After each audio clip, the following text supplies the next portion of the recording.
Pangatlong madaling araw ng isinasagawa ng Simbahang Katoliko ang tradisyonal na simbang gabi, saan makikita ang dami ng taong nagsisimba sa kabila ng malamig na panahon.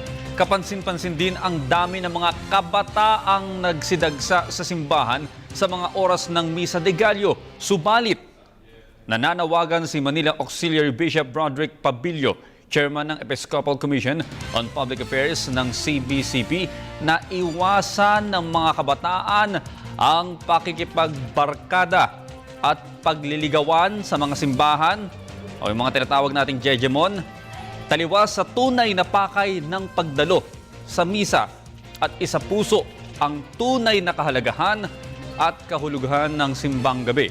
Sa halip, isama sa kanilang panalangin at gawing inspirasyon sa pagsisimbang gabi ang mga naging biktima ng mga kalamidad sa bansa.